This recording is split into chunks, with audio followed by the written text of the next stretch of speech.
자, 오늘 말씀은 커리큘럼 9번째 조용한 침묵에 대한 말씀 같이 좀 보도록 하겠습니다. 요한복음 1장 9절에서 13절까지 말씀 읽겠습니다. 시작. 참빛 곧 세상에 와서 각 사람에게 비추는 빛이 있었나니 그가 세상에 계셨으며 세상은 그로 말미암아 지은 바 되었으되 세상이 그를 알지 못하였고 자기 땅에 오매 자기 백성이 영접하지 아니하였으나 영접하는 자 곧 그 이름을 믿는 자들에게는 하나님의 자녀가 되는 권세를 주셨으니 이는 혈통으로나 육정으로나 사람의 뜻으로 나지 아니하고 오직 하나님께로부터 난 자들이니라. 아멘, 아멘.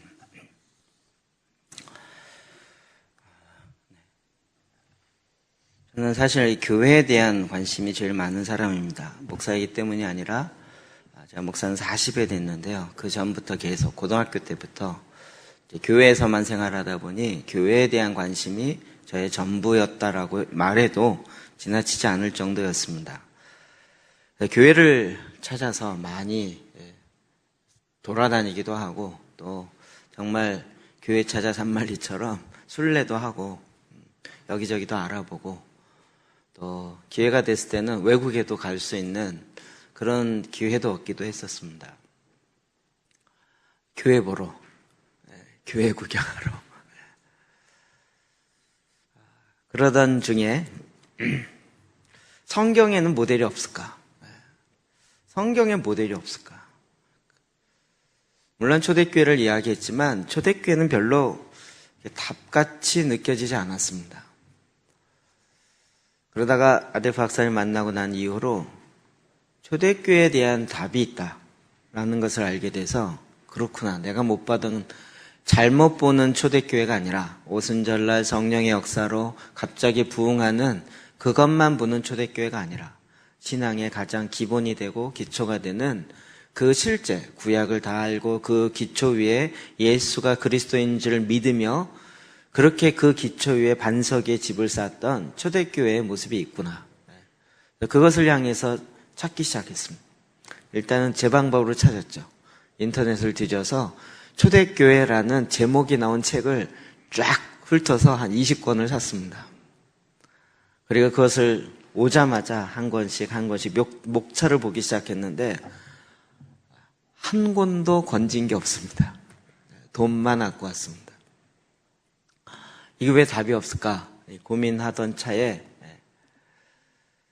그 일로 인해서 다시 이메일로 아델프 박사님에게 그 과정을 이야기하면서 정말 초대교회에 답이 있고 초대교회에서 답을 찾아야 된다라는 아델프 박사님의 짧은 메시지만 제가 그것에 대해서 굉장히 동의가 됩니다. 그리고 정말 그렇게 찾고 싶습니다.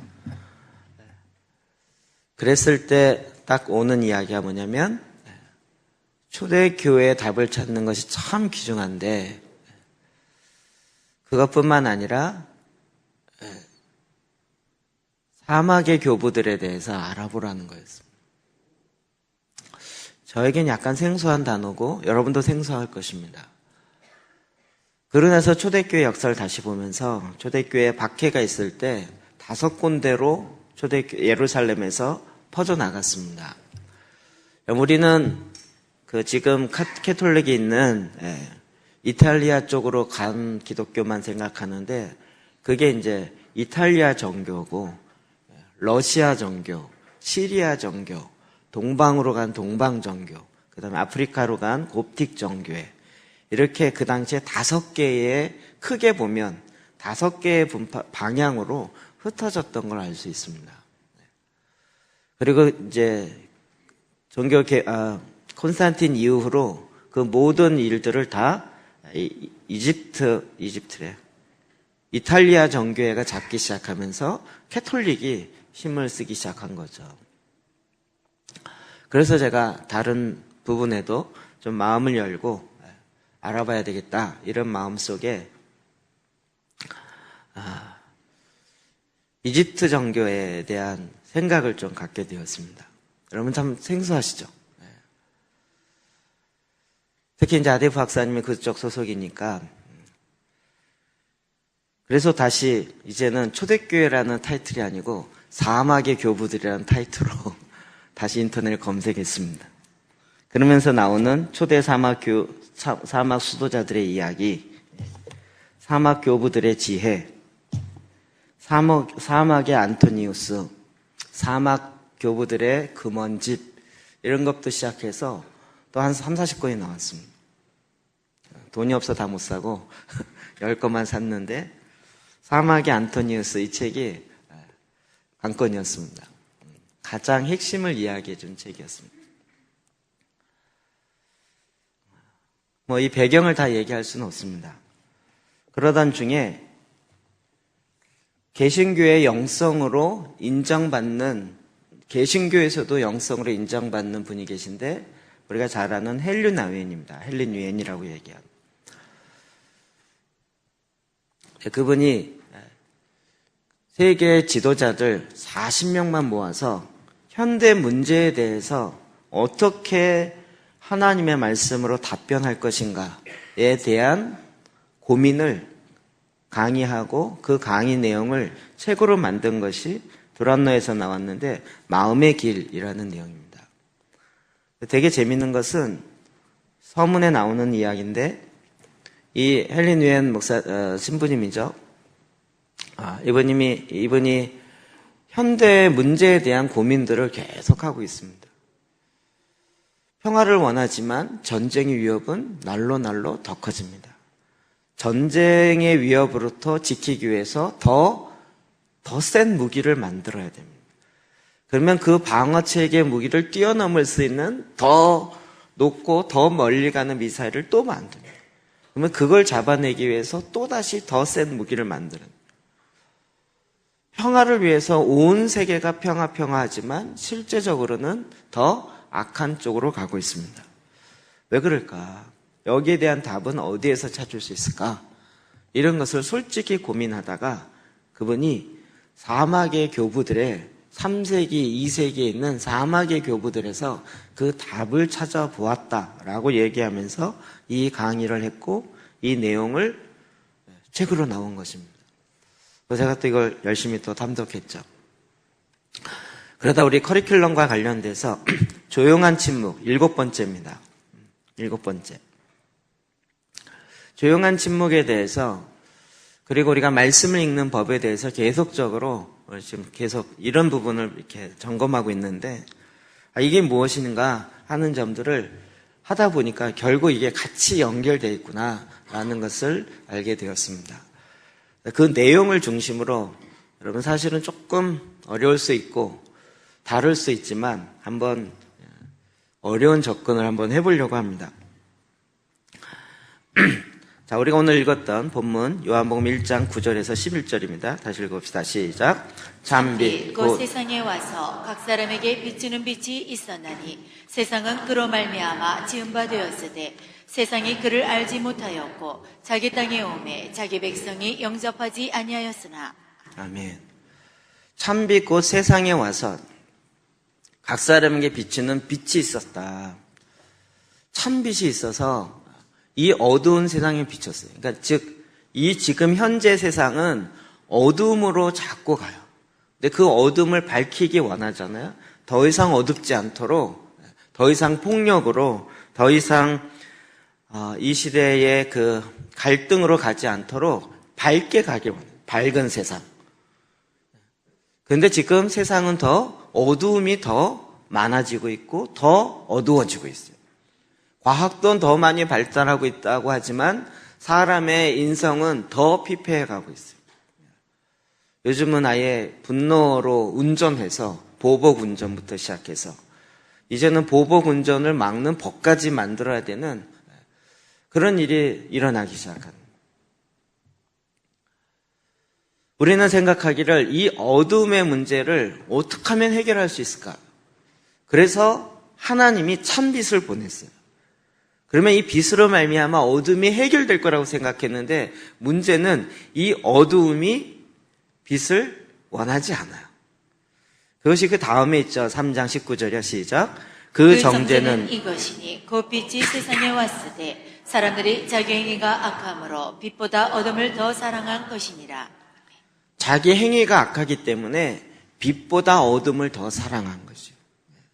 여러분, 어두운 가운데 있을 때 빛이 임하면 와, 빛이다, 밝다, 너무 좋다 이런 것이 아니라 빛이 임하면 그 빛을 탓하는 거예요.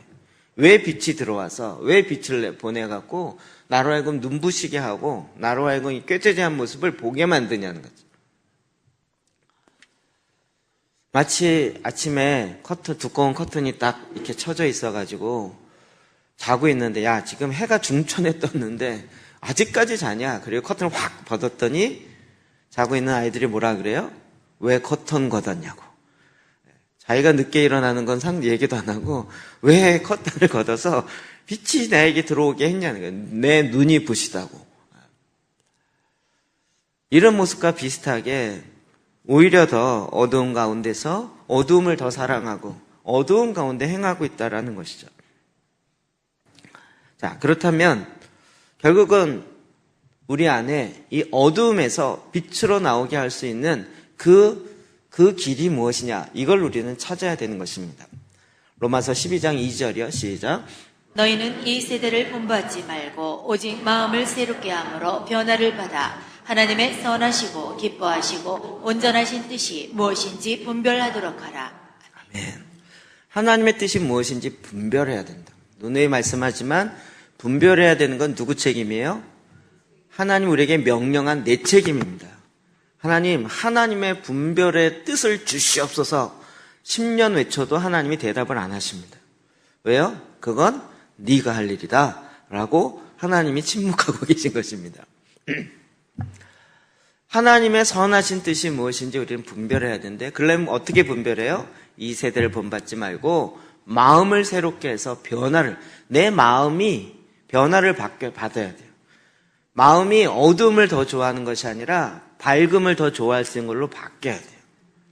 많은 사람은 답을 줘요. 우리가 어떻게 하면 힘있게 생명력이 있게 일어나요? 창조적인 생명력을 가지십시오. 우리가 막 뜨거운 열정을 가지십시오. 패션을 가지십시오. 막 힘줘서 얘기하는데 가지십시오 그러면 뚝 가져지냐고요. 그러면 얼마나 좋을까요? 창조적인 창의력을 가지십시오. 우리식으로 아멘 그러면 막 머리가 창조력이 쫙 생긴다든지 이러면 얼마나 좋겠냐고요. 근데 그런 답을 줘도 사실 내 마음은 쉽게 바뀌지 않아요. 왜요? 내 마음은 어둠에 길들어 있는. 결국 중요한 건 내 마음이 바뀌어야 되는데, 이 마음이 바뀌는 것과 관련돼서는 이 세상에 답을 주지 못하는 거예요. 과학이 답을 주지 못해요. 그런데 성경은 너무나도 많이 마음의 문제를 다루기 시작하는 거죠. 그래서 마음에 하나님의 빛이 들어오게 할 수 있는 그 길이 뭐냐?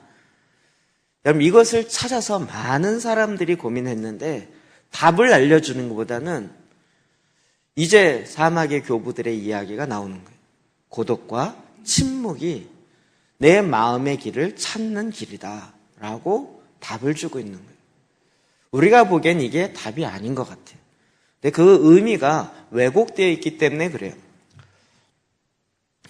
이 사막의 교부들의 이런 내용에 보면 성경보다도 이 교부들을 찾아가서 이야기했던 한 문장, 두 문장 이런 것들이 굉장히 많이 나와요. 그걸 처음에 읽으면 무슨 뜻인지 이해도 잘 안 돼요. 계속 생각하고 묵상해야 돼요. 궁중에 교부가 살고 있었는데 아르세니우스라는 교부였어요. 그 궁중에 있는 왕자가 찾아가서 내가 구원을 얻길 원합니다. 나를 구원의 길로 인도하여 주십시오. 그랬더니 그 아르세니우스 교부가 이렇게 대답했습니다. 세상을 벗어나라. 그리하면 세상을 구원할 수 있을 것이다. 그래서 이 왕자가 그 궁을 벗어나서 마을 근처 외딴 곳에 오두막을 짓고 세상을 벗어났어요. 거기서 샀는데 또 길이 막혔어요. 그래서 또 찾아왔어요. 내가 벗어났는데 나로 하여금 구원의 길을 가르쳐 주십시오. 알렉산드리아라는 쪽으로 갔습니다. 그랬더니 이 교부가 또 대답하기를 이제는 세상에서 벗어났으면 침묵하라. 너의 말을 그만하고 침묵이란 나의 입을 닫는 것이 아니라 하나님의 말을 들어야 되는 거예요. 하나님의 말을 듣기 위해서 내 입을 멈춰야 돼요. 그러니 침묵하라. 그래서 그가 사막에 들어가서 사람이 없는 곳으로 침묵했어. 그랬는데 또 길이 안 나오니 또 찾아와서 나에게 구원의 길을 알려주십시오. 그랬더니 기도하라 이렇게 얘기해요. 요 세 가지 내용이 요 답입니다. 오늘 요 세 가지를 좀 살펴볼래요. 세상을 벗어나야 돼요. 나의 세계에서 벗어나야 돼요. 이 어둠의 세상에서 벗어나야 돼요. 그래야 내가 있는 이 세상에서 내가 구원받을 수 있고 세상을 구원할 수 있어요. 침묵해야 돼요. 입을 닫는 것이 아니라 하나님으로부터 하시는 그 말씀을 듣기 위해 말씀을 듣는 것이죠. 기도하라. 이건 정말 하나님의 영광인지 하나님이 원하시는 것을 나도 기뻐하는 것인지 아니면 나의 영광인지를 분별한다는 거죠. 잠깐이라도 이거 하나하나가 제 식으로 농담식으로 표현하면 하나가 10년짜리입니다. 하나로 10년 하고 하나로 광야에 들어가서 10년 하고 이래야 될 내용입니다. 현대인은 그래 갖고는 아무도 교회 나올 사람이 없기 때문에 10년짜리를 10분 만에 이야기해야 될 상황입니다. 자, 고독. 여기 가장 대표적인 인물이 안토니우스라는 사람입니다. 사막의 교부들이고 소위 말하는 수도원 혹은 순례자들의 아버지라고 불려지는 사람입니다. 그가 마태복음 19장 21절의 말씀을 하나님으로부터 받은 말씀으로 받고 그걸 실제로 살아내기 시작했어요. 말씀을 읽어볼까요? 시작. 예수께서 이르시되 내가 온전하고자 할진대 가서 내 소유를 팔아 가난한 자들에게 주라. 그리하면 하늘에서 보화가 내게 있으리라. 그리고 와서 나를 따르라 하시니. 아멘. 안토니우스가 AD 251년에 태어났습니다. 18세에 이 말씀을 받아요. 그래서 이 말씀을 문자 그대로 적용했어요. 그래서 자기가 갖고 있는 모든 재산을 다 팔았어요. 가난에게 나눠주고 자기는 거린과 같이 되어서 주님께 집중하여 들어가기 시작했어요. 그로부터 그는 사막에 들어가고 수도원 들어가고 사막에 들어가고 그러면서 사막에 20년을 들어가 있었어요. 그리고 다시 나와서 사람에게 이야기하다가 사람들이 또 그 한마디 듣는 거에 완전히 너무나도 이 마음이 열리고 답을 찾기 시작하니까 사막까지 사람을 찾아오는 거예요. 원래 이제 수도원을 향해서 갔는데 수도원에 사람들이 찾아오기 시작합니다. 그래서 더 이상은 안 됐겠다. 나를 찾을 수 없는 광야로 들어가자. 그래서 아예 광야로 들어가서 1년에 한 번 내지는 하나님 오라는 대로 2년에 한 번, 10년에 한 번 이렇게 나타나요. 그러니까 언제 오실지 몰라요. 그러면서 그럼 금방 죽을 것 같잖아요. 106세까지 살았어요. 356년까지 AD. 그래서 많은 그 당시에 정치 지도자들이나 종교 지도자들이 이분에게 와서 한 문장, 그 두 문장을 받으려고 묻는 거죠. 그분이 이야기하는 가장 핵심, 이게 참 감사하게도 아디프 박사님이 이야기하는 건 너무 비슷해요. 자기의 거짓된 자아에서 벗어나서 예수님께서 만드신 참 자아를 발견하고 그 참 자아로 말미암아 살아가는, 우리로 얘기하면 옛사람을 벗어버리고 새 사람을 잊고 새 사람으로 말미암아 살아가는 게 뭔지를 알아야 되고 그거를 훈련해야 돼요. 고독은 나를 변화시키는 도가니와 같은 그 쇠를 녹이고 그런 도가니 있죠. 그런 거와 같은 것이라. 진정한 사역은 변화된 마음으로부터 흘러나온다는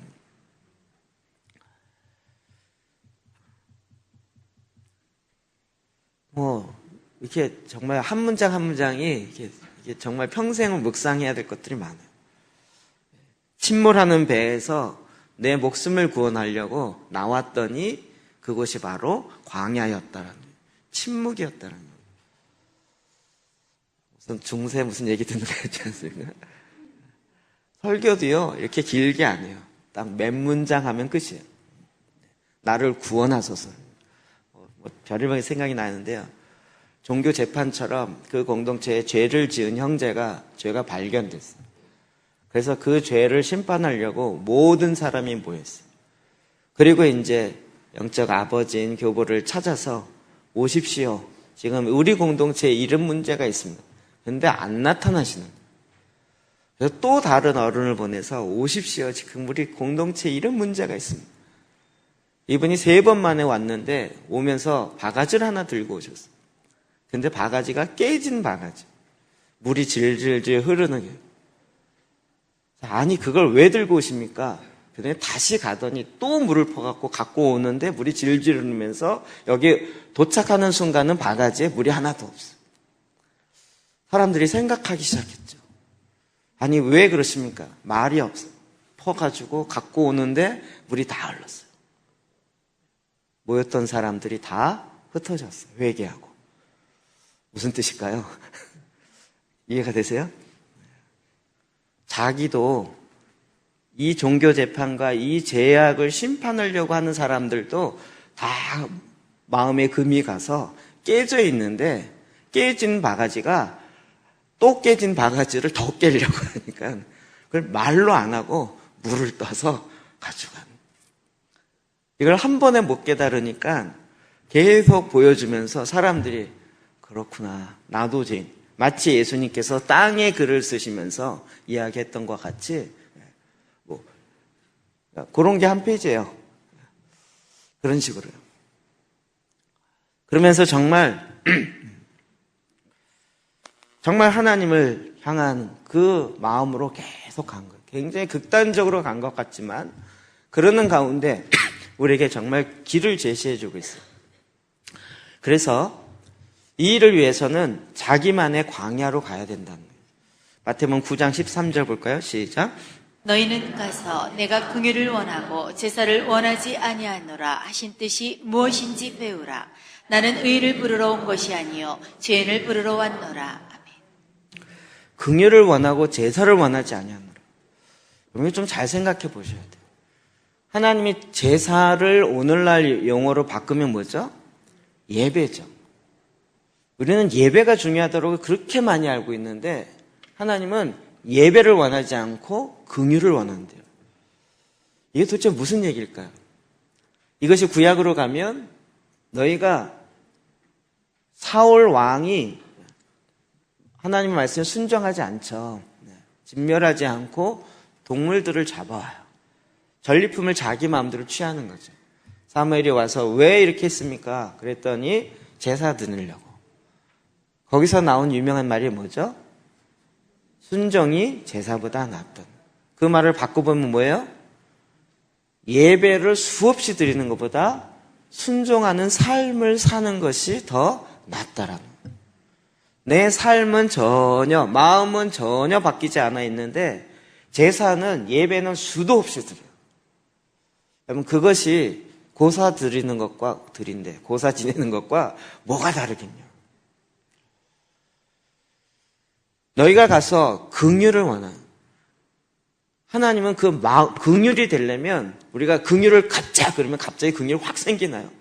아니죠. 마음이 바뀌어야 됩니다. 마음이. 긍휼이 여길 수 있는 그 마음이 바뀌어야 돼요. 그러려면 어디로 가야 돼요? 광야로 가야 돼요. 여러분 사람 만나는 게 지겹죠. 사람 만나는 게 정말 반가우려면 어떻게 하면 되는지 아세요? 사람이 없는 곳에 가서 한 3년만 살아보세요. 거지가 와도 너무 반가워서 그 긍휼. 여러분 우리 제가 카나다 단기 선교 갈 때 제가 늦게 가갖고 따로 그 차를 타고 운전해서 1박 2일을 들어갔어요. 그래갖고 모르는 곳에 어쩔 수 없이 그냥 딱 찍어서 자야겠다 그래 거기다 딱 찍고 그냥 그 모텔 같은 데 들어가서 잤는데요. 아침에 일어나서 밥을 먹으려고 슈퍼마켓을 딱 갔는데요. 한국 신문이 있는 거예요. 그래서 보고 있는데 주인이 딱 봤더니요. 한국 신문을 보고 있는 거예요. 너무 신기해요. 그 카나다 산골 슈퍼에 한국 분이 슈퍼를 운영하고 계신 거예요. 그래서 제가 너무 의아해서 영어가 안 되는데 너무 그래서 영어로 할 수도 없고 한국어로 할까? 그런데 너 혹시 아니면 어떻게 이러다가 혹시 한국 분이 네, 한국 사람이에요. 근데 막 제가 생전 처음 보는데 너무 반갑고 막 그렇게 기쁠 수가 없어요. 이 세상에 어떤 사람을 만나보다. 내가 지금 어디를 가야 되는데 어떻게 가야 되냐 뭐 묻고 뭐 했더니 막 그 사람도 막 저 처음 봤는데도 막 뭐 정말 간이라도 내줄 것처럼 얘기해주고 뭐 하고 요즘 한국 괜찮냐고 내가 괜찮은지 어떻게 알아요? 얘기하고 마음의 긍휼을 바꾸려면 여러분 고독한 곳으로 가야 돼요.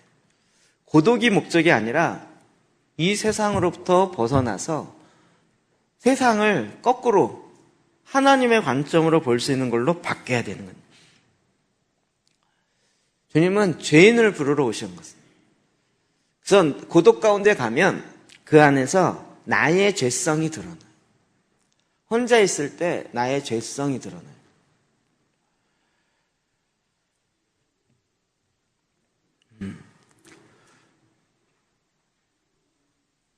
보통 이것도 한 문장으로 이걸 표현하면 자신의 집에 시신을 두고 가서 이웃집 집에 시신을 위해서 울지 말아라.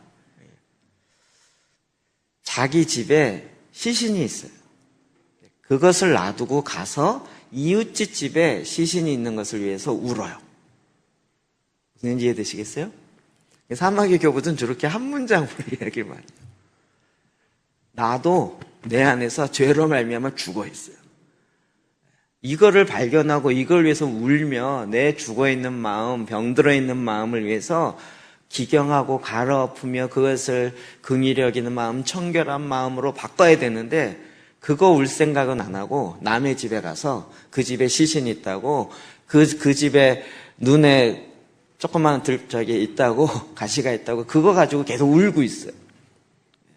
무슨 말인지 이해되시죠? 정말 고독 가운데 갈 때 자기 안에 있는 저 밑바닥에 있는 죄의 본질을 발견해요. 그걸 맞닥뜨려요. 근데 거기서 끝나는 것이 아니라 그 문제를 해결하기 위해 오신 예수 그리스도를 아는 거죠. 그분을 만나는 거죠. 우리가 처음에는 고독 가운데 딱 들어가면 제일 먼저는요, 분노와 탐욕이 내 안에 얼마나 있는지를 알아요. 분노와 탐욕이. 요즘 젊은이들은 이해 못할 것 같은데요. 핸드폰이 없었던 시대가 있었던 거 아시나요? 핸드폰 없이도 살 수 있었던 시대가 있었다는 거 아시나요? 이게 우리는 우습지만 아이들은 그렇죠. 핸드폰은커녕 삐삐가 있었던 시대라는 건 아시나요?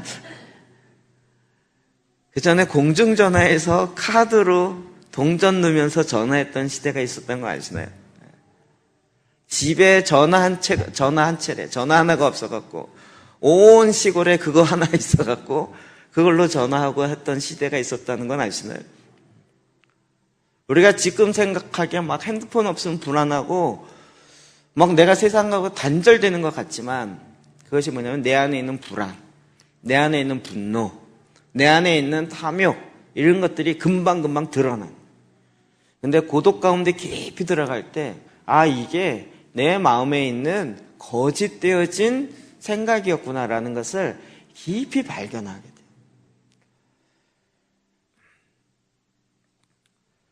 하나님의 임재 앞에 머물러 수 있는 자기만의 시간이 있어요. 여러분을 다 사막에 들어가라는 이야기가 아니에요. 그래서 그 안에 내 안에 계신 예수 그리스도를 만나야 돼요. 갈라디아서 2장 20절 여러분 주보에 잡을 잘못 나갔는데 시편이 아니고요. 갈라디아서 2장 20절 읽어봅시다. 시작.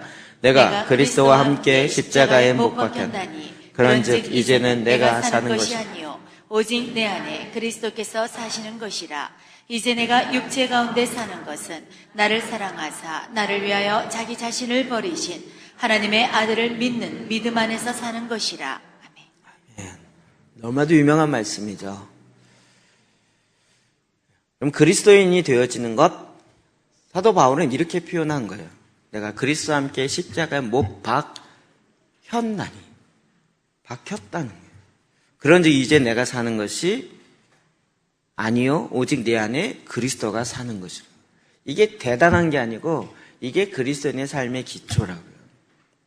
우리는 이게 안 사라지면 왜 안 사라질까를 고민하고 그 길을 찾아서 나서야 되는데 대부분은 너무나도 쉽게 그냥 교리로 생각으로 머리로 받아들이면 될 거라고 생각합니다. 중요한 건 내 안에 계신 예수 그리스도를 내 안에서 발견해야 돼요. 교회에서 발견하는 거는 교회에서 될지 모르지만 세상만 나가면 교회만 밖으로 나가면 거긴 주님이 안 계신 것 같잖아요. 내 안에 계신 오직 내 안에 그리스도께서 사시는 것이라는 이것을 교회에서만 느끼는 것이 아니라 우리의 모든 일상적인 삶 가운데 느껴야 되는 거죠. 그리고 그렇게 살아가는 거예요. 그래서 이제 내가 육체 가운데 사는 것은 나를 사랑하사 나를 위하여 자기 자신을 버리신 하나님의 아들을 믿는 믿음 안에서 사는 거예요. 그리스도의 삶은 믿음 안에서 그리스도로 말미암아 살아가는 삶이에요. 이게 대단한 높은 수준이 아니고 가장 전제가 되는 삶인 거라고요. 그러려면 어떻게 가요? 고독 가운데 들어가야 돼요. 내 자아가 죽고 주님이 생명이 내 안에 다시 살아나서 그 생명과 만나고 그 생명으로 말미암아 살아가는 새로운 비법, 새로운 삶, 이것을 살아내야 하는 거죠. 정말 이 갈라디아서 2장 20절 하나 말씀만 갖고도 정말 깊이 있게 우리가 좀 보혈기도 정말 많은 도움을 얻습니다. 제가 새로운 별명이 생겼어요. 한국의 이태프라고. 아테프 박사님 하도 얘기했더니 저를 설명해서 이태프라고. 그렇구나. 내 마음이 병들었고 내 마음의 각 지체가 다 회복돼야 되는데 우리는 막 내 속사람을 강건케 해주고 그냥 큰 제목 하나만 딱 외치고 그냥 내 속사람을 성령의 능력으로 말미암아 강건하게 지십시오. 아멘. 그래놓고 그리고 내 마음대로 살고. 근데 정말 내 손이, 내 다리가, 내 허리가 각 지체가 어떻게 회복돼야 되는지를 구체적으로. 여러분 그게 왜 나왔어요? 안테프 박사님이 아무리 성경 갈라디아서 2장 20절이면 이렇게 했는데 나는 그렇게 안 살아지는 거예요. 왜 그렇게 안 사라질까를 고민하다가 자기 곱티교회 전통대로 수도원에 들어간 거잖아요. 아예. 그래서 성경을 계속 읽고 계속 미친 듯이 1년 동안. 처음에 읽어도 이해가 되지 않는데 내가 자기가 미친 줄 알았대요. 2년이 지난 순간. 그다음부터 진정한 변화는 예수의 보혈로 말미암아 오는구나 라는 것을 수도원에 들어가서 사람을 안 만나고 그렇게 하면서 예수님의 12보혈이 나온 거죠. 우리는 너무나도 쉽게 그냥 달달달했지만 그 몸부림에서 나온 거거든요. 그러니까 우리가 정말 나도 주님처럼 변화되고 싶다라는 그 마음의 몸부림으로 되는 것이 아니면 그냥 무슨 주술 외우듯이 그냥 읽는 거라면 그건 효과가 없는 거죠. 그래서 내 안에 계신 예수 그리스도를 만나는 거예요. 그거는 고난 가운데, 고통 가운데, 고독 가운데 들어갈 때 가는 거예요. 근데 제가 이런 거 보면요, 영의 원리들이 참 비슷해요. 아이들이 언제 크죠? 언제 더 약아지죠? 아프고 나면. 희한해요. 아프면 막 애가 막 어떻게 부모가 어떻게 할지 모르는데 아프고 나면 애가 커요. 아프고 나면 영그러져 있고 아프고 나면 꺼져 있어요. 영의 원리 비슷한 것 같아요. 우리가 아프고 나면 왠지 내 안에 좀 더 커져 있는, 긍정적으로 볼 때는 좀 커져 있는 것을 봐요. 두 번째로는요, 침묵하는 거예요. 침묵의 잘못되어진 방법은 입을 닫는 거라고 생각하는데 그것이 아니라 하나님의 말씀을 듣는 거예요. 야고보서 3장 3절 볼까요? 시작. 우리가 말들의 입에 재갈 물리는 것은 우리에게 순종하게 하려고 그 온몸을 제하는 것이라. 이것도 한 문장으로 표현하는 것이 있는데 입은 악이 들어가는 문이 아니다. 눈과 귀다. 입은 나가는 문이다. 다시요. 입은 악이 들어가는 문이 아니다. 눈과 귀가 악이 들어가는 문이고, 입은 악이 나오는 문이다. 이해되시나요? 그래서 입은 어떻게 해야 돼요? 제어해야 되는. 입은 제어해야 되는. 그 부분 또 이렇게 표현하고 있습니다. 말을 하고 나서 회개한 것은 많이 있지만 침묵하고 나서 회개한 적은 한 번도 없다. 이런 건 받아 적으셔야 돼요. 말을 하고 나서 후회하고 회개한 적은 많지만 말을 안 하고 침묵하고 나서 회개한 적은 없다.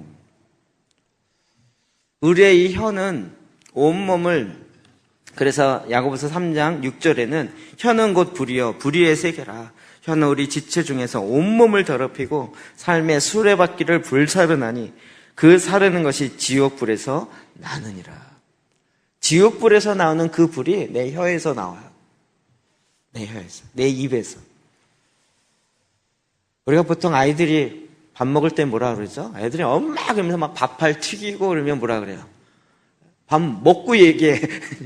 말하지 말고 밥 먹고 얘기해. 이거잖아요. 제가 쉽게 얘기하려고 정말 이렇게 별의별 묵상을 다 아는 거예요.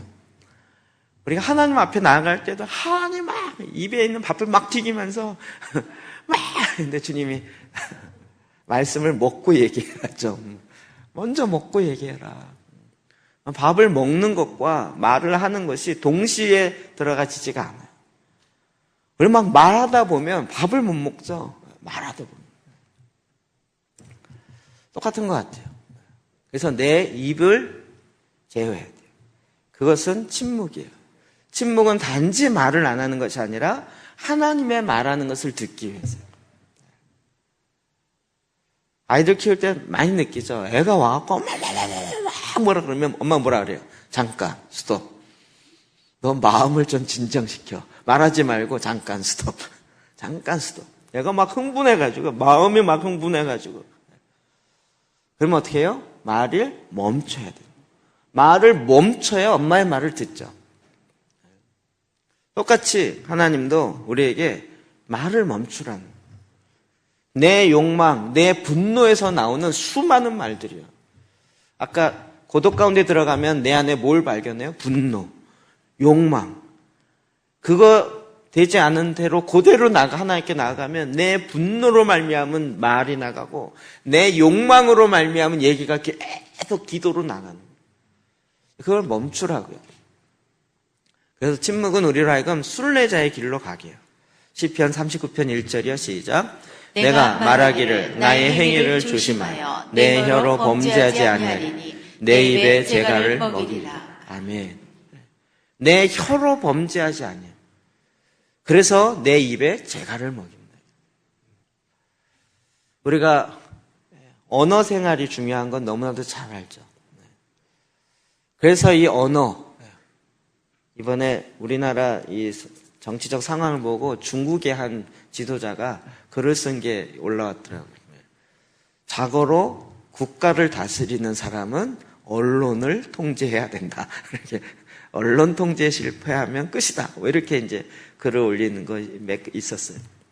언론이 뭐죠? 말이죠, 말. 우리가 이 말을 절제하고 말을 제어하는 걸 실패하면 계속 내 안에 있는 악이 계속 나와요. 분노와 탐욕이 계속 나오는 거죠. 그 내 입에 재갈을 먹이는. 그것이 침묵이에요. 침묵은 우리로 하여금 순례자의 길을 간다. 이 얘기 뭐냐면 제가 아까 교회를 막 탐방했다 그랬죠. 가서 보는 거예요. 뭐 이게 보는 것도요. 가서 보면 보통 교회를 가서 이렇게 여기는 어떤가라고 보려면 어떻게 해야 돼요? 입을 다물고 봐야죠. 가서 이건 틀렸고 저건 틀렸고 이건 이렇고 저건 저렇고 계속 본인이 말하고 있으면 그건 순례자가 길이 아니고 무슨 심판하러 가는 거죠. 제가 인도네시아 아발라브 교회도 가고 GBI 교회도 가고 그다음에 미국 갔을 때도 뭐 크리스탈 처치도 가보고 뭐 교회 윌로우 크릭 교회 가보고 세들백 교회 윌로우 말고 세들백 갔었는데 뭐 하여튼 할 수만 있는 대로 교회를 가보려고. 한국은 뭐 교회 수없이 다녀보고요. 가서 계속 내가 얘기하면 들어오는 게 없는 거죠. 가서 여기는 어떻지라고 들어야 되는 거예요. 봐야 되는 거예요. 그러니까 순례자의 길은 그냥 나그네처럼 갔다 가는 게 아니고 그곳에 가서 나에게 들려지는 그 얘기를 들어야죠. 그러려면 내가 내 입을 멈춰야 되는 거예요. 침묵해야 된다는 그 얘기예요. 저희가 성경을 먼저 읽고 기도하십시오. 왜요? 여러분 성경을 읽지 않고 기도하면 내 문제와 내 마음의 분노와 내 마음에 있는 욕망으로 말미암은 기도가 먼저 나와요. 왜요? 내 안이 죽어있고 내 안이 생명이 없으니까. 근데 말씀을 읽고 말씀이 생명이 내 안에 들어오면 생명으로 말미암은 기도가 나오기 시작한다는 거예요. 그러니까 우리는 그 순례의 길을 걸어가는 거예요. 침묵은 우리의 내면의 불을 일으켜줘요. 갈라디아서 1장 17절이요. 시작. 또 나보다 먼저 사도된 자들을 만나려고 예루살렘으로 가지 아니하고 아라비아로 갔다가 다시 다메섹으로 돌아갔노라. 아멘. 사도 바울이 다메섹을 가는 길에 예수님을 직접 만납니다. 제가 보기에 우리나라 같았으면 사도 바울 한 3년 사역하다 끝났을 것 같아요. 전국 간증 순회 집회 예수를 만나다 이래가지고 3년 하고 나면 그 다음에 더 이상 부러울 때도 없고 다 알아요. 그 스토리. 그러지 않나요? 요즘에 이 언론에 기독교 방송이나 뭐 인터넷 방송이 있어갖고요. 요즘도 가끔 저 생전 처음 모시는 분이 저 만나갖고 목사님 너무 반가워요. 그래서 저 처음 보는데 왜요? 그랬더니 인터넷으로 설교를 다 들었대요. 그러면 뭐 할 말이 없어지죠. 이런 시대인데 사도 바울이 예수님 만난 것만 얘기하면 할 얘기가 없죠. 근데 그는 아라비아 광야로 들어가서 3년 동안 얼마나 혼란스러웠을까요? 자는 예수를 믿는 저 이단들은 다 죽여라 그랬는데 그 예수가 자기가 자기 민족이 평생 기다렸던 메시아예요. 도대체 이게 뭔가? 그걸 일단 받아들였다고 생각해봐요. 그럼 메시아면 왜 우리 동정은 회복이 안 되지? 메시아면 로마는 왜 그냥 두지? 아니 메시아면 이 땅에 뭔가를 하고 가시지 왜 또 승천하셨어? 그럼 이 땅은 도대체 어떻게 되는 거야? 여러 가지 수많은 해결되지 않은 그 많은 문제가 있잖아. 그를 아라비아 광야에 들어가서 계속 침묵하고 자기 안에 묻고 들어가는 야데프 박사님이 말씀한 그거죠. 하나님께서 주신 계시가 있으면 즉각 얘기하는 게 아니고 침묵하면서 적어도 2년 정도는 자기의 내면화로 시켜야 된다는 거예요.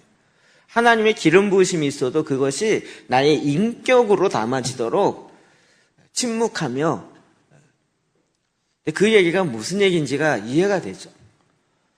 자기의 아직 성격과 자기의 그 자질 자체는 안 잡혀 있어요. 근데 그냥 그 예언과 그 기름 부심 하나 받았다고 그냥 되냐고요. 기름 부심의 임파테이션이 한번 딱 찍고 가면 나도 그 기름 부심을 하면 저절로 되냐고요. 그렇지 않는단 말이에요. 그 생명이 왔다 할지라도 그것은 내 안에 씨앗으로 온다고요. 씨앗으로. 내 마음에서부터 그가 그걸 개발하고 계속 키운 것처럼 나도 그렇게 해야죠. 사도 바울이 이 주님을 만나고 난 다음에 예루살렘 들어가서 곧장 예수는 메시아다 막 전국을 다니면서 설교하고 전도하고 다닌 게 아니라 오히려 아라비아 광야로 들어가요. 그래서 그 안에 내면의 불이 점점 더 타오르기 시작합니다. 여러분, 화를 잘 내는 사람이 무서워요? 화를 안 내는 사람이 무서워요? 아시겠죠? 왜 그랬죠? 화를 안 내는 사람은 안 내는 것 같은데 안 내는 게 아니라 표현이 안 되는 거죠. 한 번 났다 그러면 어떻게 돼요? 정말 10년치를 다 기억하고 있어요. 화를 자주 내는 사람은 거의 기억도 안 나요, 그냥 그런데 화를 안 내는 사람은 한 번 냈다 그러면 전에 냈고 난 다음부터 다 기억해갖고 10년치가 짜자자자자자. 화내시는 분을 너무 우습게 보지 마십시오. 그 안에 속에서 계속 썩고 있는 거죠. 우리의 화도 그런데 하나님의 말씀이 내 안에 들어왔을 때 그게 나의 내면의 전 인격의 모든 패러다임이 다 그쪽으로 바뀌어야 돼. 그리고 나서 나와야지 그냥 그거 하나 바뀌었다 그래서 툭 나와서 하기 시작하면 그 하나 하다가 끝나는 거죠. 침묵은 우리에게 말하는 법을 가르칩니다. 출애굽기 3장 4절에 시작. 여호와께서 그가 보려고 돌이켜 오는 것을 보신지라 하나님이 떨기나무 가운데서 그를 불러 이르시되 모세야 모세야 하시매 그가 이르되 내가 여기 있나이다. 아멘. 하나님께서 모세를 부르십니다. 모세야 모세야. 그럴 때 모세가 내가 여기 있나이다라고 즉각 대답해요. 출애굽기 3장입니다. 우리가 잘 아는 것처럼 모세는 40년 애굽의 왕자로 살고 있고 40년 광야로 있고 40년 이스라엘 백성을 출애굽해서 광야에서 인도하며 삽니다. 그러니까 이때는 지금 80세이죠. 그 전에 40세 됐을 때 하나님이 모세야 모세야 불렀을 때 모세가 들었으면 얼마나 좋을까요? 그 앞부분에 그가 하나님과 대화하고 하나님과 얘기했다. 그거 없어요. 내가 이스라엘 백성을 구원하고 출애굽시켜야 될 사명이 있고 데스티니가 있고 뭐 엄청 했을지 모르지만 하나님과 직접 대화하지 않아요. 그런데 80세, 그러니까 즉 그가 혼자 광야에서 40년 동안 훈련받으면서 드디어 그 침묵 가운데 하나님과 대화가 되기 시작합니다. 모세야 모세야 부를 때 주여 내가 여기 있나이다. 이게 안 되면 모세야 모세야 그러면 사탄아 불러가라 이래가면서 이게 지금 도대체 누가 날 부르냐 이러면서 떨기나무에 불이 붙었으면 또 저 사탄이 장난한다 그랬고 막 나무 자르라 그러고 막 이럴지 모르는 알 줄을 모르고 분별할 줄 모르는 거예요. 그 40년이 지나는 동안 그는 정말 하나님과 깊이 있게 내면에 대화하며 하나님 말하는 것을 들을 줄 아는 거죠. 들을 줄 아는. 이것이 침묵입니다. 들을 줄 아는 귀가 중요합니다. 이렇게 얘기해 보면 들을 줄 아는 귀가 있는 사람과 그것이 없는 사람이 있어요. 분명히 내가 굉장히 중요한 포인트를 얘기했는데 그걸 모르고 알아요. 그럼 넘어갔는데 사실은 아는 게 아니에요. 당신 말 듣기 싫다는 거죠. 내가 갖고 있는 내 생각, 내 답이 있다는 거죠. 하나님이 우리에게 말씀하실 때 우리는 대부분 안다라고 생각해요. 그리고 어떨 때는 하나님이 모른다고 생각해요. 하나님 모르시는 것 같아서 그러시는데 한국 경제는 그게 아니라고 이래가면서 침묵은 우리로 하여금 하나님이 하나님부터 오는 그 말을 말하게 하시는 거예요.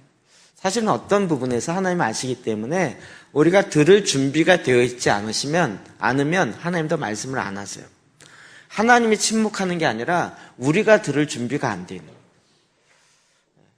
그렇죠?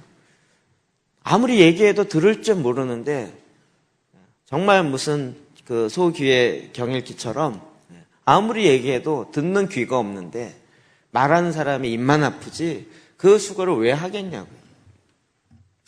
세 번째로는요, 기도입니다. 고린도후서 13장 5절 봅시다. 시작. 너희는 믿음 안에 있는가? 너희 자신을 시험하고 너희 자신을 확증하라. 예수 그리스도께서 너희 안에 계신 줄을 너희가 스스로 알지 못하느냐? 그렇지 않으면 너희는 버림받은 자니라. 기도 그러면 또 왜곡되어진, 여러분 다 마찬가지예요. 고독도 그렇고 침묵도 그렇고 기도도 그렇고요. 이게 너무 중요하니까 사탄도 이걸 계속 왜곡시켜놔요. 우리도 기도 많이 한다. 기도의 핵심은 그게 아니고요. 자, 그래서 고린도후서 13장 5절인데 메시지 성경을 읽어드리겠습니다. 여러분 자신을 스스로 점검해 보십시오.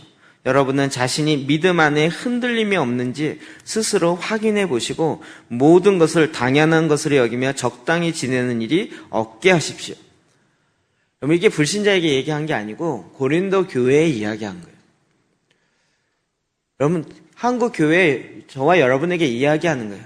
여러분 믿음 안에 있는가 자기 자신을 시험해 봐야 된다고요. 여러분 자신을 주기적으로 점검하십시오. 여러분에게 필요한 것은 예수 그리스도께서 여러분 안에 계시다는 전에 들은 이야기가 아니라 직접적인 증거입니다.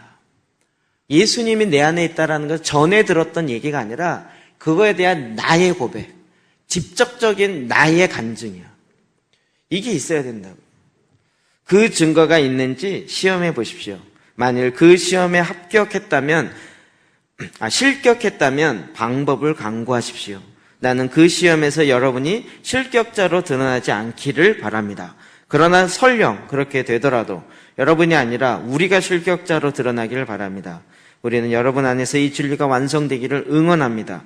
이것 외에 우리가 할 수 있는 일은 없습니다. 여러분 안에 예수 그리스도가 진짜 있는가? 그거를 테스트해야 돼요. 교리로 알고 있느냐가 아니라 실제적인 삶의 모습으로 있는가를 그걸 드러나야 돼요. 예수 그리스도가 너희 안에 계신 줄을 너희가 스스로 알지 못하느냐? 우리가 테스트해야 돼요. 계속.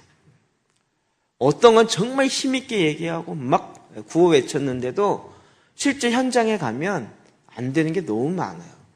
그렇지 않나요? 뭐 하기 전에 뭐 할 수 있다, 할 수 있다, 할 수 있다 외치는데 현장 앞에 딱 가면 막 두려움이 파고 와서 안 되는 거예요. 전도 그냥 쉽게 되나요? 사람 딱 만나려면 벌써 입이 탁 다물어지죠. 복음 성경이 막 전도지 들고 가다 주려고 그러다가 왜요? 그러면 아니요. 그냥 지나가세요. 이게 슥 지나가지 그냥 할 수 있다 외친다고 전도가 팍 되고 그러지 않아요. 내 안에 그 불이 타올라야 되고 그것이 되려면 진짜 이게 나를 위함인지 그리스도를 위함인지 내 안에서부터 예수 그리스도의 실제적인 증거가 있는지를 봐야 돼요. 그러려면 우리 마음이 깨끗해야 돼요. 마태복음 5장 8절이요. 시작. 마음이 정결한 자는 복이 있나니 그들이 하나님을 볼 것이며. 아멘. 마음이 청결한 자. 여러분 정말 내 안에 그리스도가 계신다. 내 안에 그리스도가 계신 걸 내가 확증할 뿐만 아니라 실제적인 증거가 있다. 그러려면 마음이 깨끗해야 돼요. 마음을 정결하게. 그 마음을 깨끗하게 하려면 어떻게 해야 돼요? 보혈의 능력, 그리고 물두멍. 좀 제사한 기도의 의미를 좀 들어오시겠어요? 내 마음을 예수의 피로 씻고 그 보혈로 이제는 다시 주님으로 씻고 난 다음에 회복된 모습으로 가야 되는 거죠. 그와 같은 사람이 하나님을 볼 수 있다는 거예요. 성막으로 보면 이게 의미가 훨씬 확 들어요.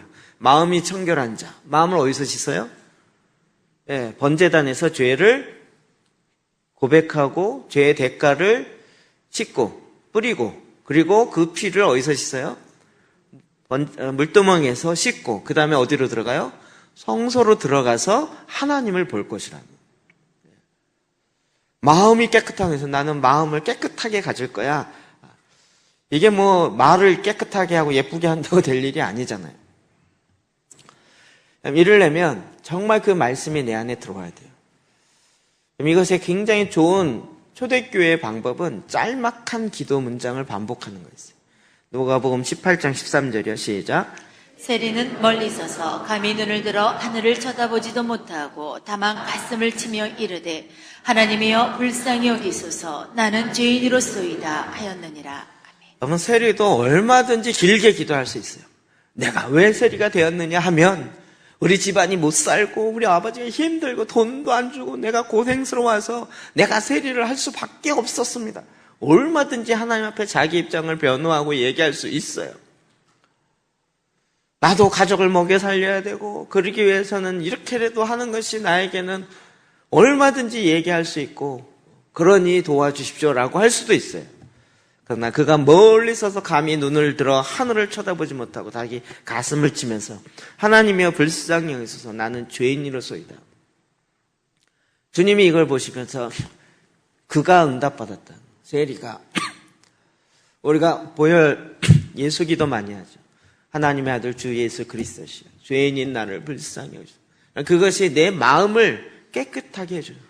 내 마음을 정결하게 돼요. 저는 내가 할 수 있는 것 같은데 아니요. 내가 할 수 있는 것이 없어요. 주님이 하십시오. 주님만이 하실 수 있습니다. 우리가 기도를 막 어마어마하게 하는 것이 아니라 단순한 거지만 그것을 내 마음에 가지고 가는 거예요. 그리고 끊임없이 기도해야 돼요.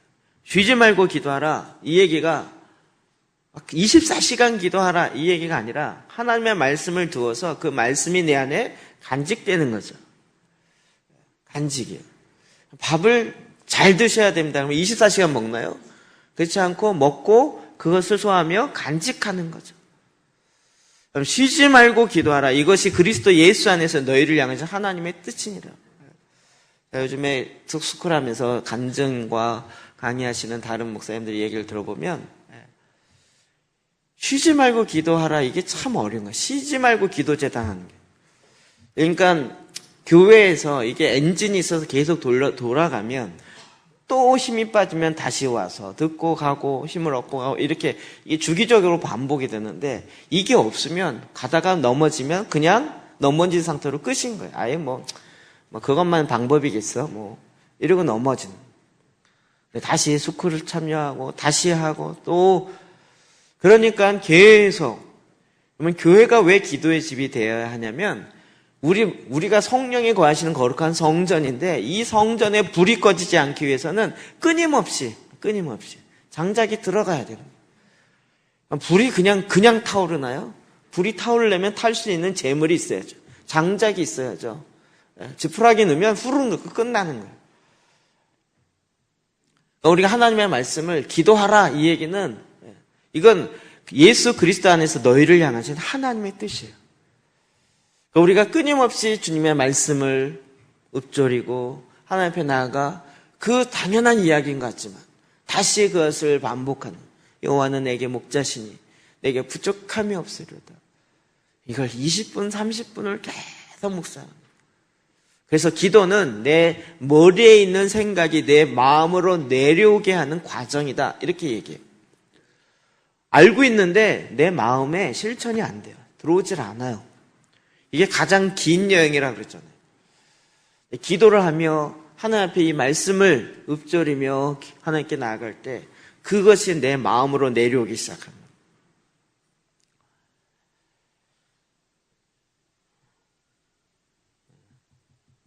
일은 잘할지 모르지만 기도하는 부분에 있어서 그 하나님의 말씀이 내 마음으로 내려오지 않으면 그럼 그것은 머리의 지식으로 끝나버리는 것입니다. 이렇게 정기적으로 하나님 앞에 침묵과 묵상가라. 제가 개인적으로 여러분 설교 끝나고 주일 예배 끝나고 곧바로 광고도 안 하고 끝나는 이유는 여러분이 그 듣고 기도했던 그것을 더 기도하기 위해서입니다. 더 기도하기 위해서. 그냥 한두 번 기도한 걸로 끝나지 않고 더 기도하는 거예요. 그래서 저는 그런 그림을 그려봐요. 주일날 말씀을 듣고 이 말씀 갖고 또 묵상하다가 아예 밥을 거르고 이 본당에서 1시간씩 2시간씩 더 묵상하고 이번 한 주간 동안 내가 기도 못한 거예요. 주일날 주님과 더 같이 묵상해야지. 이러면서 본당에 막 더 머물러 기도하고 이게 진짜 꿈에 불과할까요? 그러고 싶은 마음 많잖아. 막 기도하고 싶어서 막 기도할 장소를 찾고 기도원 가고 싶다 막 이런. 본당 자체를 그렇게 해서 그 창문도 안 만들어 놓고 어둡게 하고 그리고 지금 음악 틀어놓고 하나님 앞에 나가 기도할 수 있도록 기도하고. 지난번에 이번 주 화요일 날인가요? 10시 넘어서 다른 교회 성도인데 오더라고요. 맞던 문을 아예 잠고 저희 안에서 여기서 제가 물어보려 하다 그냥 가버렸는데요. 혼자 기도할 장소를 찾아. 근데 얼마든지 와서 기도하는. 내게 준 그 말씀을 오늘 내가 딱 씹어서 먹어야지 이거 집에 가져가서 집에서 씹어 먹을래요. 집에 가져가는 동안 입에서 다 튀어나와요. 말하다가. 왜 아데프 박사님이 강의할 때마다 쉬는 시간에 말하지 말고 침묵하세요. 그리고 그 말씀을 다시 기도하세요. 이게 뭔 말인지 이해되겠죠. 왜 그 곱티게 이집트에 오신 많은 수사와 그 수녀님들이 그렇게 조용한지 이해가 되시겠죠. 안 되세요? 그 들은 말씀을 집에 가서 씹는 게 아니고 그 자리에서 씹는 거예요. 그 자리에서. 그 자리에서 내가 먹는 거예요. 이게 너무 웃기잖아요. 밥을 먹을 때 입에다 왕창 넣고 가서 그대로 1시간 동안 집에 가서 찍는다. 불가능이잖아요. 그 자리에서 먹는 거죠. 그냥 먹어요. 그래서 정말 내 안에 주님이 계십니다. 내 안에 그리스도가 산 증인으로 실제적으로 계십니다. 라는 확증을, 실제를 가져야 된다. 교리나 지식이 아니라 그 실제 경험을 가져야 된다. 그럼 이렇게 주님 앞에 정기적으로 은둔하시고 말을 멈추고 주의 말씀을 듣고 오늘부터 점심 먹으면서 한마디도 얘기 안 할라. 성도의 교제를 하지 말라는 얘기가 아니고요. 주님 앞에 나아가서 주의 음성을 들으며 그렇게 나아가시기를, 그리고 주님 앞에 계속 이미 우리에게 주신 이 생명의 말씀들을 읊조리시기를 주의 이름으로 축복합니다. 기도하십시다. 하나님께서는 이미 우리에게 우리가 건강하게 빛 가운데 거할 수 있는 삶을 하나님의 방법으로 알려주셨습니다. 내가 좋아 보이는 내 방법이 아니라 하나님의 방법 앞에 우리가 주님 내 방법을 내려놓겠습니다. 그리고 주의 방법을 취합니다. 주님 앞에 나아가 우리 같이 오늘 들은 말씀을 갖고 같이 한번 기도합시다.